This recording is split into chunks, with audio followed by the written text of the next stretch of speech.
My father left us when I was 10 years old. I still remember that morning clearly. The sky was gray. The air felt heavy, like it knew something bad was about to happen. I was sitting on the floor, tying my school shoes. My little sister, Aisha, was eating her breakfast slowly. My mother stood near the kitchen door, holding a cup of tea that she never drank. My father was packing his bag. At first, I thought he was going on another work trip. He often left for a few days. But this time was different. He was quiet. Too quiet. He did not look at us. Not even once. I asked him, "When will you come back?" He stopped for a moment. Just one moment. Then he said, "Soon." But his voice was empty. No promise. No warmth. That was the last lie he ever told me. Before that day, our life was not perfect, but it was complete. My father was not a bad man. He worked as a clerk in a small office. He did not earn much, but we managed. He used to bring sweets on Fridays. Sometimes he helped me with my homework. Sometimes he played with Aisha and carried her on his shoulders.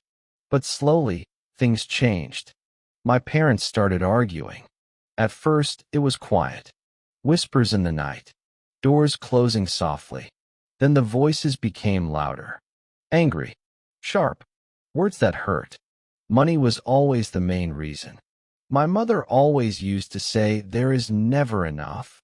And my father would reply, "I am trying." I used to cover Aisha's ears and tell her stories so she would not hear them fight. I was only 10, but I already felt like an adult. I did not know that adults can also run away. That morning, my mother finally asked him the question, "Are you leaving us?" But he did not answer. She asked again, her voice shaking, "Are you leaving your children?" He closed the bag. He said, "I cannot live like this anymore." My mother looked at us and asked my father, "What about our children?" But he did not look at us. Perhaps he was fed up of us. He just said, "I will send money." But life is not spent with money only. We also need love, care, and time. He walked out of the door. No hug. No goodbye. No tears. For the first few weeks, I believed him. Every evening, I waited near the door. I listened to every footstep outside. I imagined his shadow coming back. Whenever Aisha asked me about the father, I told Aisha, "Maybe tomorrow." My mother stopped cooking his favorite food. She stopped talking much. She sat near the window for hours, staring at nothing. Weeks turned into months. The money never came. One day, I asked my mother, "Why doesn't father call?" She looked at me. Her eyes were red and broken. My mother said, "He has a new life now." That day, something inside me died. After my father left, my childhood ended. And my mother started working as a cleaner in houses. She woke up before sunrise and came back late, exhausted. Her hands were rough. Her back was always in pain. I became responsible man of the house. I helped Aisha with school. I cooked simple food. I learned how to lie. When teachers asked, "Where is your father?" I always had an excuse like, "He works far away." It was easier than saying, "He chose to leave." Sometimes, other kids talked about their fathers, about gifts, about trips. I stayed quiet. I learned that silence hurts less than words. On my birthday, I waited for a letter from him. Just one line.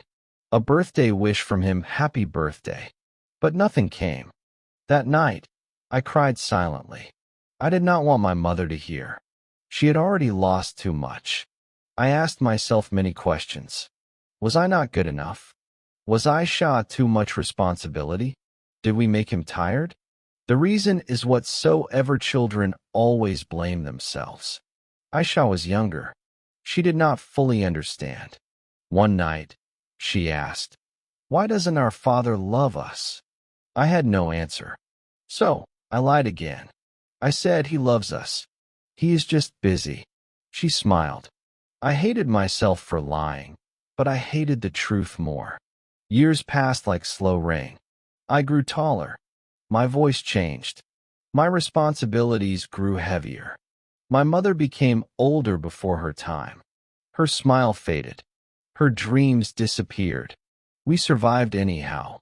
But survival is not the same as living. Sometimes I saw my father on the street in my dreams. Sometimes I imagined meeting him again. I asked him a lot of questions. When I was 22, my phone rang. I picked up the call. It was from hospital. Someone informed me that your father is in hospital and he wants to see you.